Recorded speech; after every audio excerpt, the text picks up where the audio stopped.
dirahmati Allah, mari kembali sepenuh hati kita menyampaikan puji dan syukur kepada Allah Subhanahu wa Ta'ala, di mana pada pagi hari ini semata hanya atas izin dan rahmat Allah jualah bersama-sama kita telah dapat membaca dan melantunkan mulai dari ayat ke-12 hingga ayat ke-15 dari surah ke-13 surah Ar-Ra'd. Mudah-mudahan atas segala ikhtiar, kesabaran, perjuangan di dalam kita menyiapkan diri dan melaksanakan pembacaan ayat-ayat suci Al-Quran di pagi hari ini, semoga Allah Subhanahu wa Ta'ala membukakan pintu rahmat, barokah, dan hidayah serta ridhonya untuk kita semuanya. Amin ya Rabbal Alamin. Nah, baiklah Bapak dan Ibu yang dirahmati Allah, sebelum kita melanjutkan di dalam kita bersama-sama menelusuri pesan-pesan penuh kasih sayang dan kecintaan dari Allah Subhanahu wa Ta'ala untuk kita semuanya, sekaligus peringatan pula yang disampaikan melalui ayat-ayat yang insya Allah telah akan kita telusuri pada pagi hari ini. Maka sebagaimana biasanya, alangkah baik dan eloknya apabila kita memperhatikan sejenak pesan-pesan yang telah kita dapati dari ayat-ayat yang telah kita baca kemarin pada hari Jumat, dan kemudian telah mendapatkan pula uraian yang disampaikan oleh guru kita Profesor Dr. Nasaruddin Umar. Mudah-mudahan dengan mengulang seperti ini, segala sesuatu yang telah kita dapatkan Allah sempurnakan, dan semoga pula atas sesuatu yang belum kita dapati, semoga Allah berikan kemudahan bagi kita semuanya di dalam menelusuri ayat-ayat ini, semoga menjadi pedoman yang memberikan kesan mendalam bagi kita semuanya. A'udzubillahi minasyaitonirrajim. Aku berlindung kepada Allah dari segala godaan syaitan yang terkutuk. Bismillahirrahmanirrahim. Dengan menyebut nama Allah yang Maha Pengasih lagi Maha Penyayang.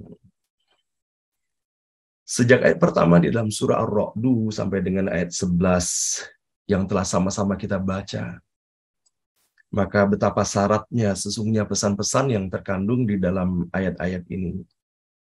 Dan betapa kita mendapati dalam setiap ayat Allah Subhanahu wa Ta'ala menjelaskan secara rinci segala sesuatu yang terdapat dan bisa kita temui di seputar kita.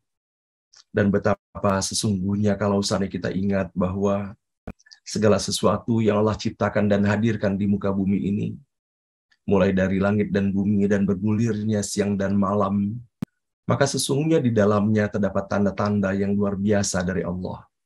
Maka tentunya terpulang lagi kepada kita semuanya, apakah kita hanya melihat tanda-tanda atau simbol-simbol itu hanya merupakan simbol atau tanda semata, ataukah kita berupaya menelisik lebih jauh lagi ke dalamnya? Apakah sesungguhnya yang berat yang terdapat di balik dan terdapat bersama dalam setiap simbol itu sendiri?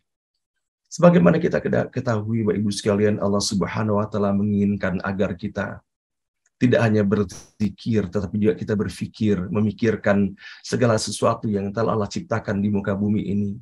Sehingga mudah-mudahan dengan olah fikir kita, dengan olah zikir kita menghantarkan kepada pemahaman secara hakiki yang kemudian akan menghadirkan makna dan manfaat. Bukan hanya bagi diri pribadi semata, ataupun kepuasan di dalam membaca dan melantunkan ayat, namun semoga melalui atas apa yang kita telusuri itu, Allah berikan kemudahan bagi kita untuk menjadikan dan memudahkan di dalam kita melaksanakan peran kita sebagai rahmatan lil alamin, agar kita memberikan manfaat benar-benar secara hakiki di dalam kehidupan ini, bagi diri pribadi ataupun orang-orang bagi yang di seputar kita, dan bahkan bagi bangsa dan negara dan alam semesta. Dalam ayat ke-8 misalnya Allah menyebutkan kepada kita semuanya bahwa Allah mengetahui apa yang dikandung oleh setiap betina, apa yang kurang dan apa yang bertambah dalam rahim, dan segala sesuatu padanya menurut ukurannya. Kemudian Allah mengetahui segala sesuatu yang gaib, baik yang nyata, Maha besar Allah dan Maha tinggi Allah.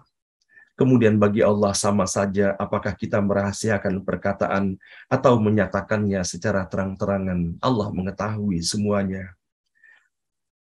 Kemudian kita bisa mendapati pula bahwa bagaimana Allah menyampaikan pesan yang luar biasa, yang sangat populer. Ayat ini dijadikan tagline di dalam perubahan-perubahan yang dilaksanakan. Innallaha la yughayyiru ma biqaumin hatta yughayyiru ma bi anfusihim.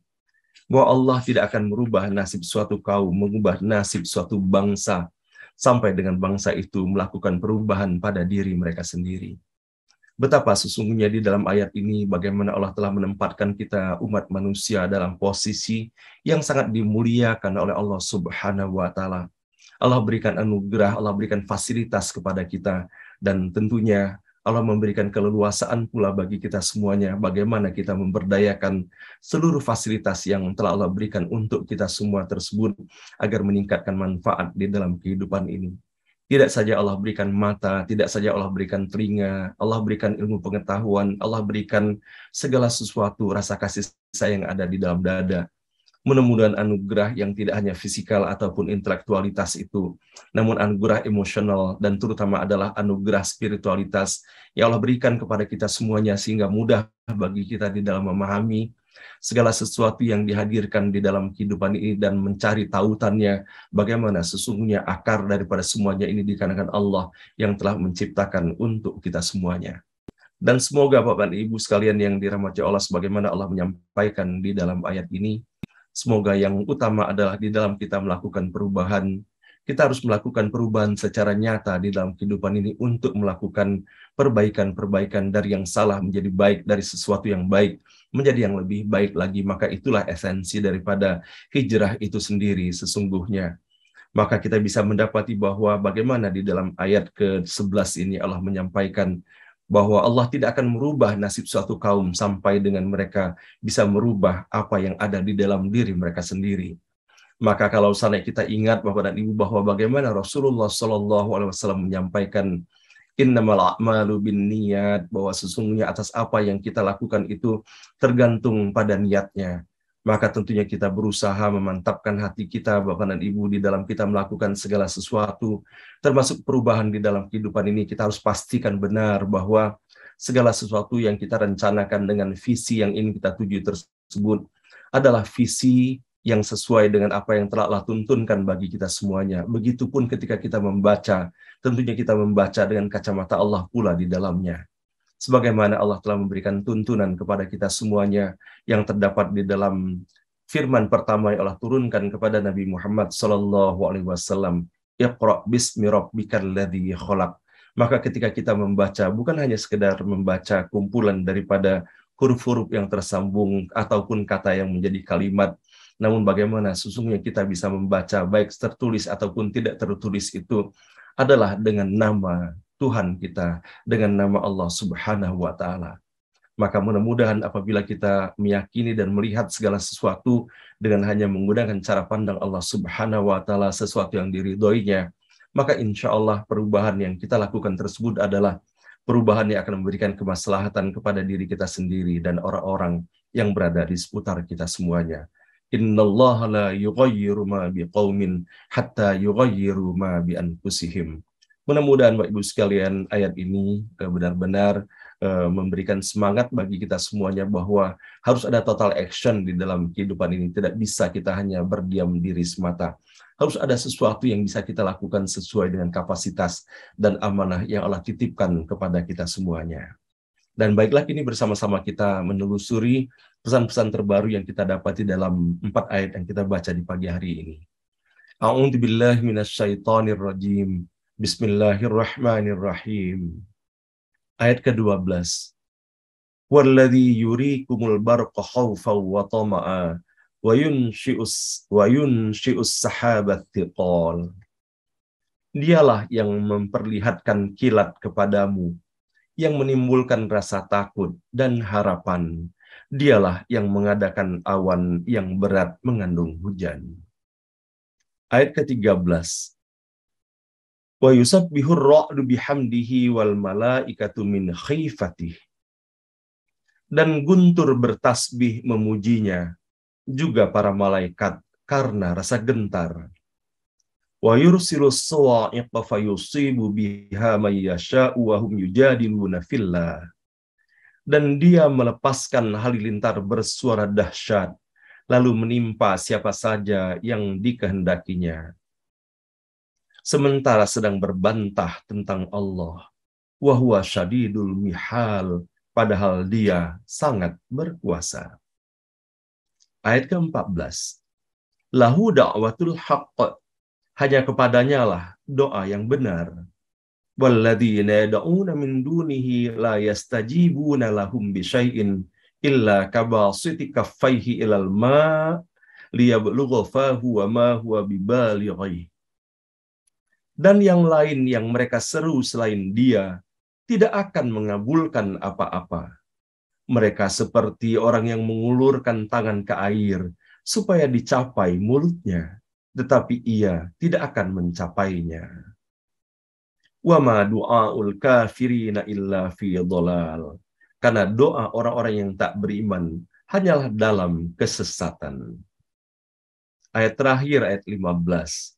Walillahi yasjudu man fis samawati wal ardi taw'aw wa karha wa dhilaluhum bil ghuduwi wal asal. Segala makhluk apapun yang di langit dan di bumi kepada Allah lah bersujud, dengan sukarela ataupun terpaksa. Begitu juga bayang-bayang mereka pagi dan petang. Shadaqallahul azim, maha benar dan maha agung Allah dengan segala firman-Nya. Nah, Ibu dan Bapak yang dirahmati Allah, kembali pada pagi hari ini, kita bisa mendapati bahwa bagaimana Allah menuntun kita untuk benar-benar memperhatikan segala sesuatu yang berada di seputar kita. Satu persatu dirinci oleh Allah untuk menjadi perhatian dan pembelajaran bagi kita. Boleh jadi segala sesuatu yang telah disebutkan di dalam ayat-ayat ini adalah sesuatu yang melekat di dalam kehidupan kita sehari-hari. Namun boleh jadi selama ini dalam perjalanan kehidupan kita, apakah hal itu matahari, ataukah bulan, bintang gemintang, ataupun tanam-tanaman, ataupun yang disebutkan di dalam ayat ini, sebagaimana Allah menggambarkan mengenai kilat, mengenai halilintar. Boleh jadi selama ini kita hanya merasa bahwa hal ini hanyalah merupakan bagian daripada fenomena alam semesta, bahwa sebagai pertanda akan turunnya hujan dan sebagainya. Namun sampai sejauh mana sesungguhnya kita memahami bahwa sesungguhnya atas apa yang Allah sajikan di dalam kehidupan kita, termasuk yang disebutkan di dalam ayat ke-12 ini mengenai kilat dan halilintar, itu adalah sebagai petunjuk dari Allah Subhanahu wa taala untuk dapat kita memahaminya, makna apa sesungguhnya terkandung, terdapat dan dibalik semuanya ini. Sebagaimana kita bisa mengetahui, Bapak Ibu sekalian yang dirahmati Allah, di dalam ayat ini Allah Maha Visioner. Maka Allah menyampaikan dan Allah tahu persis bagaimana keberadaan kita. Dikarenakan kita adalah makhluk ciptaan Allah Subhanahu wa taala. Maka disampaikan oleh Allah Subhanahu wa taala di dalam ayat ini bahwa pada setiap fenomena yang dihadirkan di dalam kehidupan ini tidak sama pandangan orang-orang di dalam melihat dan menyikapinya. Sebagaimana digambarkan mengenai ketika Allah memperlihatkan kilat itu sendiri. Ada yang melihatnya dengan penuh rasa takut, namun ada lagi orang melihatnya dengan penuh harapan. Sebagaimana kita dapati bahwa kilat selalu dihadirkan dan menyertainya selalu kemudian diturunkan hujan, maka bagi mereka yang melihatnya dengan kacamata positif bahwa hal ini adalah pertanda akan turunnya rahmat Allah Subhanahu wa taala bagi kita semuanya. Namun kalau seandainya kita hanya melihat dari sisi yang satu lagi, boleh jadi kita hanya melihat bahwa kilat adalah sesuatu yang menakutkan bagi kita semuanya. Maka begitulah sesungguhnya fenomena di dalam kehidupan ini, Bapak dan Ibu yang dirahmati Allah, sebagaimana pula beberapa waktu yang lalu, misalnya ketika kita mendengarkan sharing yang disampaikan oleh Profesor Evi Kartini, bahwa betapa kurangnya sosialisasi dan kurangnya pemahaman masyarakat kita, misalnya tentang keberadaan nuklir ini sendiri, atau boleh jadi kita sendiri pun merasakannya. Lebih banyak kita melihat bahwa hal itu sebagai ancaman ketimbang kita melihat hal ini dari sisi manfaatnya semata. Atau boleh jadi, Bapak Ibu sekalian, kita mendapatinya dalam kehidupan kita sehari-hari. Misalnya ketika kita mendapati kemacetan luar biasa pada satu ruas jalan raya, misalnya ketika di sana terlaksana pembangunan jalan layang itu. Namun bagi orang yang optimis sesungguhnya ketika melihat kemacetan itu dan kemudian ketika melihat bahwa terdapat proyek yang di sana, maka harapannya begitu gembira bahwa boleh jadi selama ini bertahun-tahun atau berpuluh tahun terjadi kemacetan di wilayah itu. Namun kemacetan yang dihadapi sekarang ini walaupun boleh jadi lebih macet daripada biasanya, namun kemacetan ini akan menimbulkan harapan yang luar biasa, dikarenakan setelah jalan itu terbangun nanti akan kita dapati keleluasaan di dalam kita melaluinya. Maka sama-sama kita bisa melihat, Bapak dan Ibu yang dirahmati Allah, ayat ini seakan mengingatkan kembali kepada kita semuanya, fa inna ma'al usri yusra, bahwa sesungguhnya di balik satu kesulitan itu Allah hadirkan dan hamparkan begitu banyak kemudahan bagi kita semuanya. Maka sepatutnya ketika Allah menyajikan ayat ini bahwa bagi manusia keberadaan kilat itu ada yang menimbulkan ketakutan pada dirinya, namun sebaliknya ada sekelompok manusia pula dengan keberadaan kilat itu menghadirkan harapan yang luar biasa. Sebagaimana kita dapati kini, Bapak Ibu sekalian, bahwa sudah semakin berkembangnya ilmu pengetahuan, bagaimana mereka bisa melihat kilat itu sendiri, sebagaimana halnya pula dilihat dari matahari. Bukankah sekarang ini telah berkembang teknologi itu luar biasa, seperti halnya bagaimana memanfaatkan sinar matahari sebagai sumber energi di dalam kehidupan rumah tangga misalnya. Maka begitu juga mengenai keberadaan kilat. Boleh jadi para ahli yang telah melakukan penelitian yang mengetahui persis bahwa bagaimana terciptanya kilat itu sendiri. Boleh jadi terjadinya pertemuan-pertemuan antara satu kutub dengan kutub yang lainnya. Dan boleh jadi di antara pertemuan tersebut terdapat potensi-potensi yang luar biasa.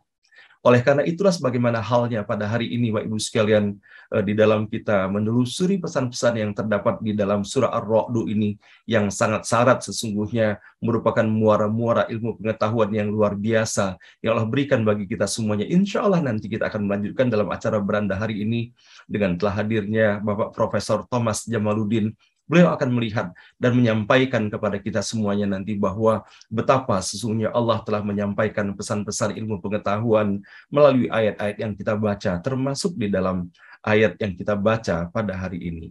Nah, mudah-mudahan Bapak Ibu sekalian yang dirahmati Allah, dengan apa yang kita dapati dalam ayat ke-12, kita lebih banyak melihat segala sesuatu yang Allah hadirkan di dalam kehidupan ini dari sisi harapannya. Jangan pernah berhenti kita berharap kepada Allah Subhanahu wa Ta'ala dibandingkan kita hanya terbenam dalam ketakutannya sementara.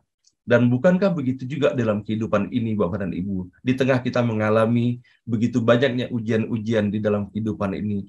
Memang kalau misalnya kita rasakan dalam kehidupan sehari-hari, begitu beratnya sesungguhnya boleh jadi ujian yang hadir di seputar kita.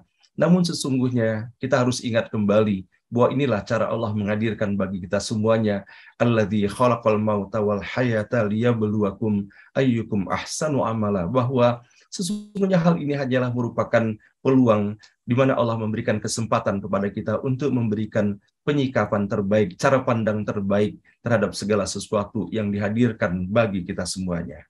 Dan begitupun ketika kita bisa mendapati, Bapak Ibu sekalian, di dalam ayat ke-13 ini, bagaimana Allah menyampaikan kepada kita semuanya, dan Guntur bertasbih memujinya, juga para malaikat karena rasa gentar, dan dia melepaskan halilintar bersuara dahsyat, lalu menimpa siapa saja yang dikehendakinya. Sementara mereka sedang berbantah tentang keberadaan Allah, padahal Allah sangat berkuasa. Nah, sebagaimana kita dapati di dalam ayat ini, Bapak dan Ibu yang dirahmati Allah, kembali Allah menyampaikan pesan kepada kita semuanya bahwa begitu banyaknya contoh-contoh dan bukti-bukti mengenai keberadaan Allah Subhanahu wa Ta'ala. Namun sampai sejauh manakah, seberapa banyakkah manusia mengambil pesan dan hikmah dari contoh dan tanda-tanda yang telah Allah hadirkan bagi kita semuanya. Maka pada pagi hari ini, Bapak Ibu sekalian yang dirahmati Allah, untuk menambah pemahaman kita lagi bahwa sesungguhnya apa yang Allah sajikan untuk kita semuanya melalui terminologi yang terdapat pada kata dalam ayat yang kita baca pada pagi hari ini, ingin sekali rasanya saya berbagi untuk kita semuanya atas apa yang saya telusuri dari apa yang kita dapati dalam ayat yang kita baca di hari ini. Sebagaimana kita dapati bahwa huwallazi yurikumul barqa khaufa wa tama'a wa yunshi'us sahabat thiqal. Paling tidak kita bisa mendapati di dalam ayat ini ada kata barqa yang berarti kilat, dan kemudian kita bisa mendapati juga ada kata sahab, ada kata awan di sini. Maka kita sama-sama bisa melihat bahwa bagaimana Allah menyampaikan pesan mengenai hal ini semuanya sebagaimana kita bisa dapati di dalam Al-Qur'an pada ayat yang lainnya. Kita dapati misalnya pada surah ke-30, pada surah Ar-Rum ayat ke-24. Wa min ayatihi yurikumul barqa khawfa wa tama'a wa yunazzilu minas sama'i ma'an fayuhyi bihil arda ba'da mautiha. Inna fi dzalika laayatil liqaumi yaqilun. Dan di antara tanda-tanda kebesarannya, dia memperlihatkan kilat kepadamu untuk menimbulkan ketakutan dan harapan. Dan dia menurunkan air hujan dari langit, lalu dengan air itu dihidupkannya bumi setelah mati atau kering. Sungguh pada yang demikian itu benar-benar terdapat tanda-tanda bagi kaum yang mengerti. Begitupun Allah memperingatkan kembali untuk kita semuanya. Sebagaimana kita bisa mendapati pada surah Al-Baqarah dalam ayat ke-19. Au kasayyibin minas sama'i fihi dhulumatu wa ra'du wa barq yaj'aluna asabi'ahum fi adhanihim minas sawa'iqi hadaral maut wallahu muhitun bil kafirin. Atau seperti orang yang ditimpa hujan lebat dari langit yang disertai kegelapan petir dan kilat. Mereka menyumbat telinga dengan jari-jarinya, menghindari suara petir itu karena takut mati. Allah meliputi orang-orang yang kafir. Maka inilah Allah memberikan gambaran pula bagaimana keberadaan sekelompok umat manusia di dalam menyikapi keberadaan Allah Subhanahu wa Ta'ala, ataupun menyikapi penerangan-penerangan ataupun nasihat-nasihat dan ayat-ayat Allah yang disampaikan kepada mereka. Dan begitu pun kita bisa mendapati pula di dalam ayat ke-20-nya, yakadul barqu yahtafu absarahum kullama adha'a lahum masyaufi wa idza adlama alaihim qamu walau sya'allahu la dhahaba bisam'ihim wa absarihim innallaha ala kulli syai'in qadir. Hampir saja kilat itu menyambar penglihatan mereka. Setiap kali kilat itu menyinari, mereka berjalan di bawah sinar itu. Dan apabila gelap menerpa mereka, mereka berhenti. Sekiranya Allah menghendaki, niscaya Dia hilangkan pendengaran dan penglihatan mereka. Sungguh Allah Maha Kuasa atas segala sesuatu. Sehingga kalau saatnya kita memperhatikan bahwa bagaimana Allah mengambil perumpamaan-perumpamaan yang terdapat di dalam ayat-ayat yang dihadirkan untuk kita semuanya, dan betapa sesungguhnya kalau saatnya kita memperhatikan bagaimana ayat sebelum dan sesudah dari ayat 19 dan 20 dari surah Al-Baqarah ini, Allah menggambarkan bahwa bagaimana sesungguhnya orang yang berada dalam kegelapan itu sendiri, bahwa mereka tidak bisa melangkah menuju hidayah Allah Subhanahu wa Ta'ala dikarenakan apa yang mereka lakukan dan bagaimana mereka menyikapi segala sesuatu di dalam kehidupan ini. Dan terakhir, Bapak Ibu sekalian, sama-sama kita bisa mendapati bahwa bagaimana Allah mengajarkan kepada kita semuanya. Kita bisa dapati dalam ayat ke-43 pada surah ke-24. Alam taro annallaha yuzji sahaban thumma yu'allifu bainahu thumma yaj'aluhu rukaman fataral wadqa yakhruju min khilalihi wa yunazzilu minas sama'i min jibalin fiha min bardin fayusibu bihi may yasha wa yasrifu amman yasha yakadu sana barqihi yadhhabu bil absar. Maka kita bisa mendapati bahwa bagaimana Allah menghadirkan pula dengan menggunakan kata dasar yang sama, yaitu mengenai kilat. Kita dapati dalam ayat ini.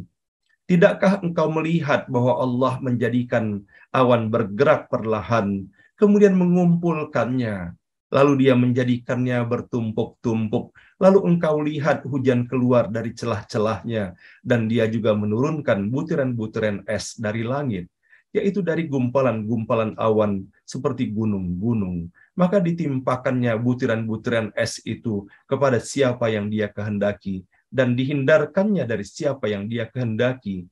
Kilauan kilatnya hampir-hampir menghilangkan penglihatan. Maka kembali kita bisa mendapati Bapak Ibu sekalian yang dirahmati Allah, kalau kita ingat kembali bahwa ketika Al-Quran ini diturunkan kepada Nabi Muhammad SAW, Nabi Muhammad tidak mengetahui segala sesuatu tentang semuanya ini. Rasulullah pun tidak membaca referensi-referensi mengenai bagaimana proses terjadinya hujan itu. Maka sesungguhnya atas apa yang telah diturunkan Allah, terutama pada ayat ke-43 dalam surah ke-24 ini, menunjukkan bahwa sesungguhnya apa yang disampaikan di dalam Al-Quran bukanlah merupakan perkataan Nabi Muhammad SAW, melainkan firman-firman Allah yang disampaikan kepadanya, dan kemudian Rasulullah pun menyampaikan kepada kita semuanya. Maka sesungguhnya apabila kita bisa mendapati begitu banyaknya Al-Quran menyampaikan ilmu-ilmu pengetahuan yang tidak diketahui pada masa itu, dan bahkan banyak sekali dari apa yang disajikan di dalam Al-Quran itu baru terbuktikan sekarang ini kebenarannya setelah semakin berkembangnya teknologi dan ilmu pengetahuan itu sendiri. Maka apakah masih ada keraguan lagi pada diri kita semuanya menyikapi segala sesuatu yang dihadirkan di dalam Al-Quran ini? Dan begitu pun Bapak Ibu sekalian yang dirahmati Allah, sesungguhnya betapa menariknya kalau seandainya kita mendapati dalam Al-Quran, ketika Allah menyampaikan segala sesuatu yang penting, maka Allah tidak hanya menyampaikannya sekali, tetapi Allah menyampaikannya berulang-ulang, dan bahkan dengan berbagai bentuk dan berbagai konteksnya pula dihadirkan oleh Allah untuk kita semuanya.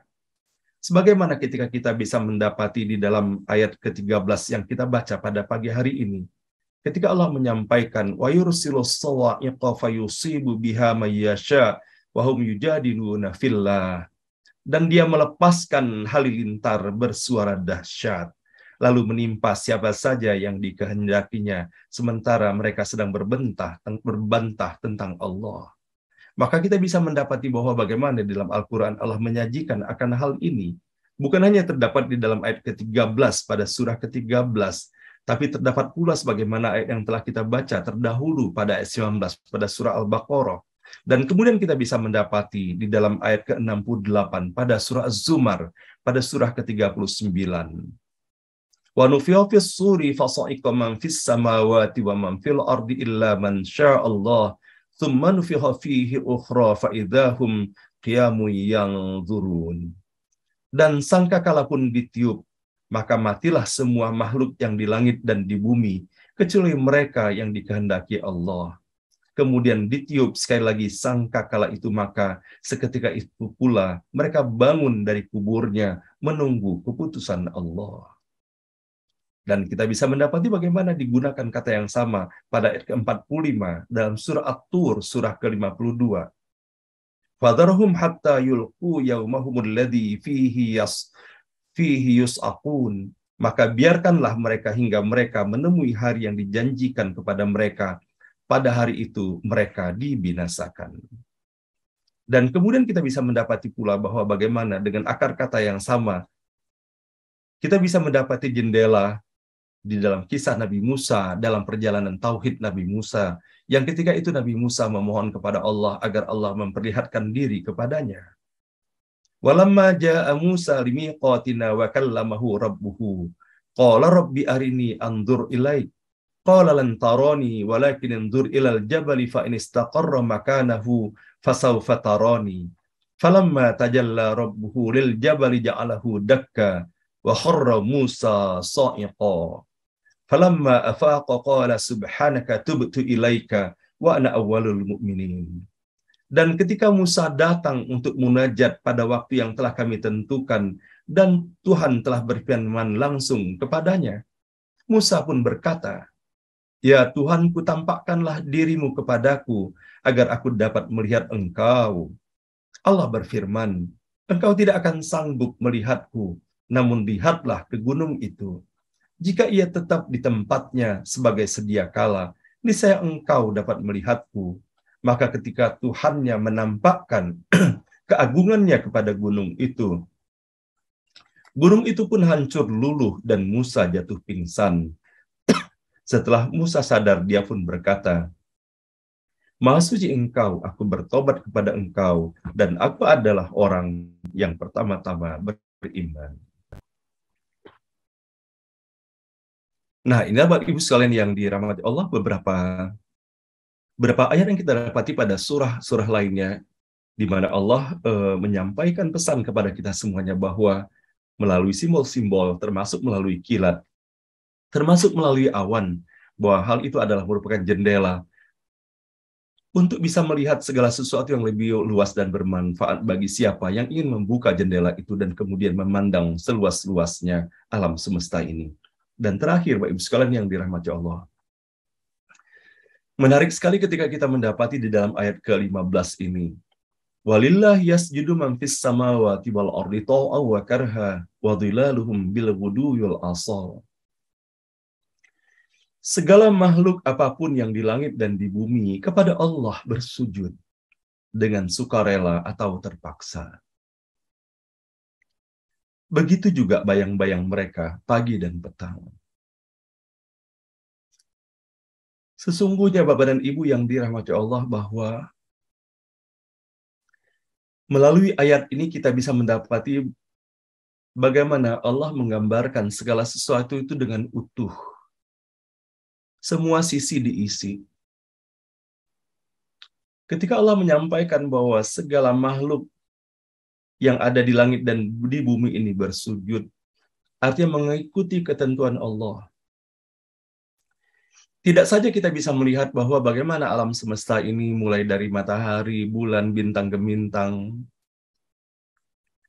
sungai yang mengalir, laut yang terhampar, gunung-gunung, pohon-pohon. Semuanya setia mengikuti fitrah, mengikuti titah Allah, mengikuti ketentuan yang telah Allah tetapkan bagi mereka.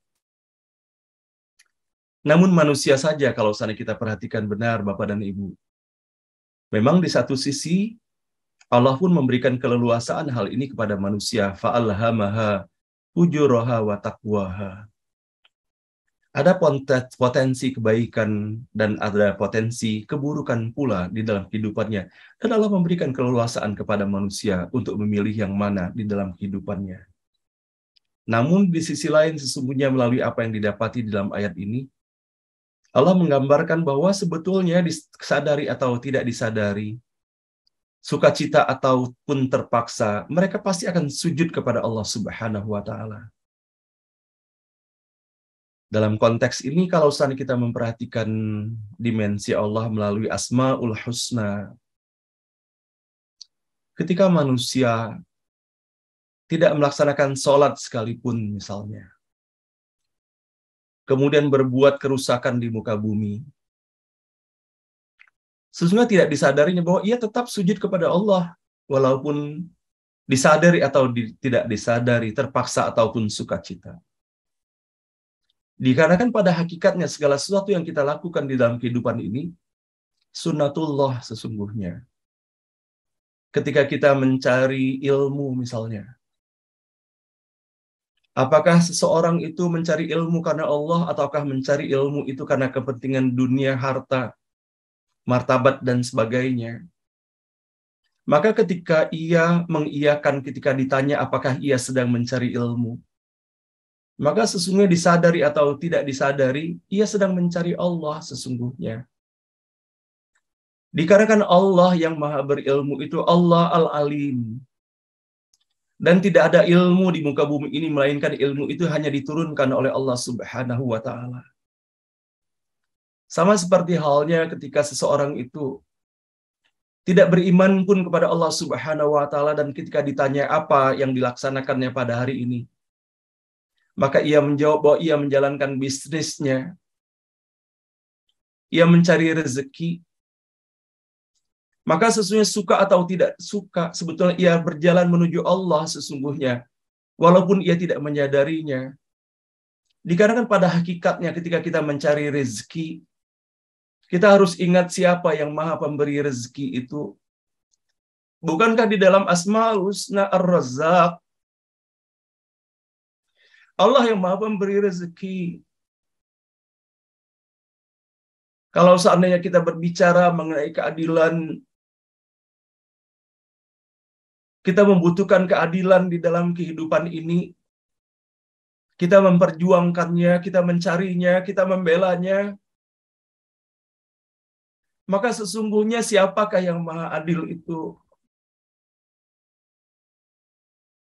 Dan bahkan kita bisa mendapati Bapak dan Ibu bahwa bagaimana sesungguhnya ruh kita telah bersaksi di hadapan Allah, mengakui bahwa Allah itu adalah Tuhan kita.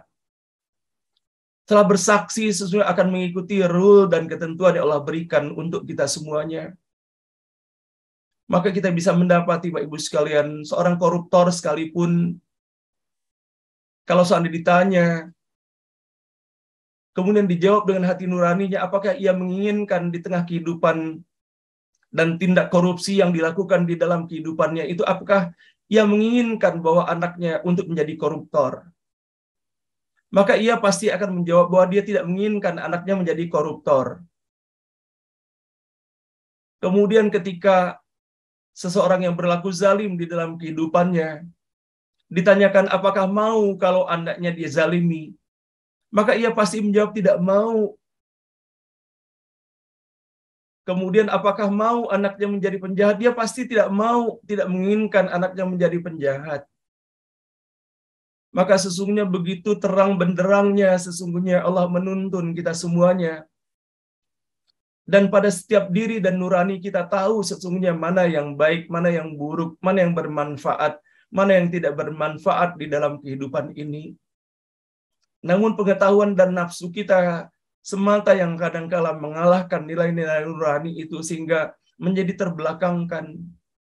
Dan sesungguhnya kita tidak menyadari bahwa sesungguhnya kita berada dalam ketersesatan dengan menterbelakangkan, dengan menekan nilai-nilai nurani yang muncul di dalam diri ini.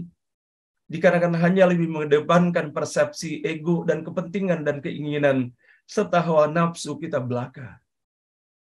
Bukankah kita bisa mendapati pula Bapak dan Ibu yang dirahmati Allah, walaupun dalam perjalanan dan praktek kehidupan sehari-hari tidak sesuai dengan ketentuan agama, bisa kita dapati bahwa pada saat kembali kepada Allah, kita bisa mendapati seseorang itu pasti ingin diperlakukan jenazahnya sesuai dengan cara Allah. Maka disinilah sesungguhnya terjadi keterbelahan antara apa yang kita lakukan di dalam kehidupan sehari-hari dengan apa sesungguhnya yang menjadi tuntunan nurani kita semuanya. Mudah-mudahan Bapak dan Ibu yang dirahmati Allah, dengan kita menyadari atas apa yang Allah sajikan bagi kita semuanya, sesungguhnya tidak ada sesuatu di alam semesta ini yang tidak sujud dan tidak tunduk kepada Allah Subhanahu wa Ta'ala, baik sukacita ataupun terpaksa, disadari atau tidak disadari.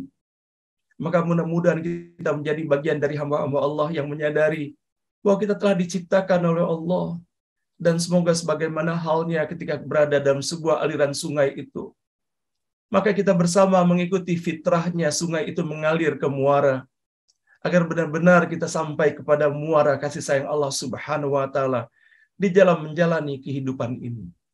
Maka sesungguhnya Bapak Ibu sekalian yang dirahmati Allah, kalaulah misalnya kita memanfaatkan segala potensi yang telah Allah berikan untuk kita semuanya, tidak hanya potensi intelektualitas kita, tetapi seluruh potensi yang ada dalam kehidupan ini, terutama potensi spiritualitas kita, menyadari bahwa kita adalah makhluk ciptaan Allah Subhanahu wa Ta'ala, maka sesungguhnya betapa hidup ini menjadi indah dan damainya, dikarenakan kita yakin bahwa Allah Subhanahu wa Ta'ala akan senantiasa melimpahkan rahmat dan barakah serta ridhonya untuk kita semuanya. Shadaqallahul azim, maha benar dan maha agung Allah dengan segala firman-Nya. Subhanaka la ilma lana illa ma 'allamtana innaka antal alimul hakim. Maha suci Allah Subhanahu wa Ta'ala, tidak ada ilmu pada kita semuanya melainkan hanya atas apa yang telah Allah berikan kepada kita semuanya.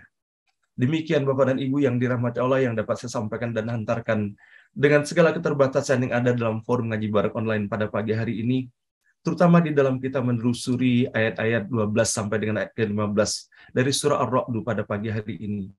Mudah-mudahan apabila ada kebaikan di dalamnya, semoga Allah melimpahkan rahmat dan barakahnya untuk kita semuanya. Namun apabila terdapat kekurangan di dalamnya, semoga Allah menyempurnakan dan semoga Allah terus memberikan petunjuk kepada kita semuanya.